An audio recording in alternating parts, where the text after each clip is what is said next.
Welcome to my YouTube channel AN Fun Factory Moral Stories for Kids. जादुई तख्त। एक दफ़ा का जिक्र है कि बहुत ही दूर एक गांव में पीटर और उसकी बेटी एंजेलिना रहती थी। वो बहुत ही गरीब थे। पीटर और एंजेलिना जंगल से लकड़ियां काट कर बेचते और गुजर बसर करते। मगर एक दिन पीटर की तबीयत बहुत ख़राब हो गई। तो पीटर ने अपनी बेटी एंजेलिना से कहा, बेटी मेरी आज तबीयत बहुत ख़राब है, आज जंगल में नहीं जा सकता। तो एंजेलिना ने कहा, तो ठीक है बाबा जान, आप घर में आराम करें, आज मैं अकेली ही जाती हूँ। तो पीटर ने कहा, नहीं बेटी, तुम जंगल में अकेली मत जाओ, इससे पहले तुम कभी जंगल में अकेली नहीं गई। अगर तुम जंगल में गुम गई तो एंजेलिना कहती है, नहीं बाबा जान, मुझे जंगल का रास्ता बहुत अच्छे से आता है और मैं ज़्यादा दूर नहीं जाऊँगी और जल्दी ही वापस आ जाऊँगी। अगर मैं आज लकड़ियाँ ना लाई तो बेचूँगी क्या, और आज हम खाना कहाँ से खाएंगे, घर में कुछ भी नहीं है और आपकी दवाई भी तो लानी है, इसलिए आप फिक्र ना करें, मैं जल्दी ही आ जाऊंगी। तो एंजेलिना जंगल की तरफ जाना शुरू करती है और कुछ ही देर में जंगल पहुंच जाती है और लकड़ियां काटना शुरू करती है और थोड़ी ही देर में काफ़ी लकड़ियां इकट्ठी कर लेती है और सोचती है, मैंने काफ़ी लकड़ियां इकट्ठी कर ली हैं, अब मुझे घर वापस जाना चाहिए। तो एंजेलिना की नज़र सामने एक दरख्त पर पड़ती है और एंजेलिना कहती है, इस दरख्त की लकड़ियाँ कितनी अच्छी हैं, मैं इस दरख्त की लकड़ी भी काट ही लेती हूँ।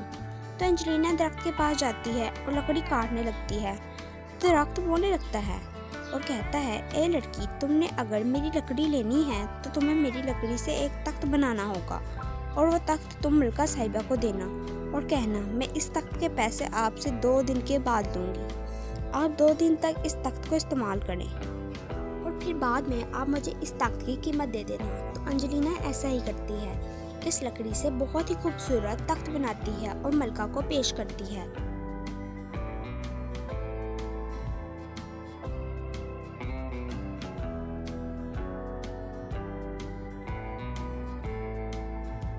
और जब मलका इस तख्त की कीमत पूछती है तो एंजेलिना कहती है, मैं इस तख्त की कीमत आपसे 2 दिन के बाद दूंगी। आप 2 दिन तक इसको इस्तेमाल करके देखिए और फिर जो चाहे इस तख्त की कीमत मुझे दे दीजिएगा।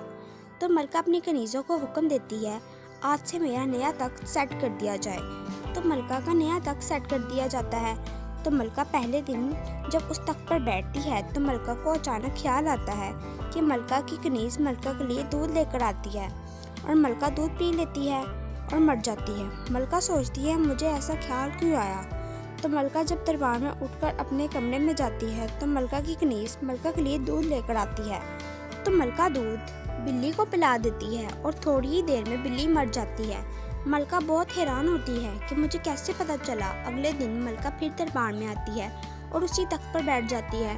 तो जैसे ही मलका तख्त पर बैठती है तो थोड़ी ही देर में मलका को ख्याल आता है जैसे मलका का वफादार गुलाम मलका पर हमला करके मलका को कत्ल कर देता है।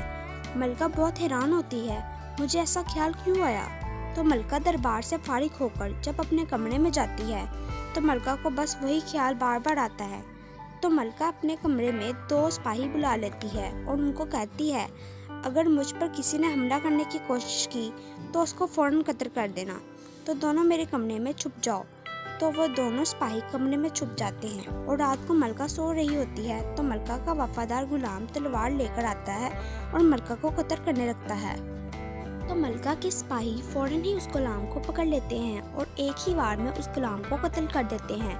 मलका को एहसास होता है कि मैं जब भी इस तख्त पर बैठती हूँ तो मुझे आने वाले खतरे का पहले से ही पता चल जाता है। तो मलका एंजेलिना को महल में बुलाती है और एंजेलिना से पूछती है कि ऐसा क्यों है, मैं जब भी इस तख्त पर बैठती हूँ मुझे आने वाले खतरे का पहले से ही कैसे पता चल जाता है। तो एंजेलिना कहती है, मुझे नहीं पता। तो एंजेलिना की दरख्त से जो बात होती थी, एंजेलिना मलका को वो सारी बात बता देती है। तो मलका एंजेलिना को बहुत सारा पैसा और माल और दौलत देती है और इससे एंजेलिना अमीर हो जाती है और पीटर का भी बहुत अच्छा इलाज करवाती है। तो पीटर और एंजेलिना खुशी खुशी ज़िंदगी गुजारने लगते हैं।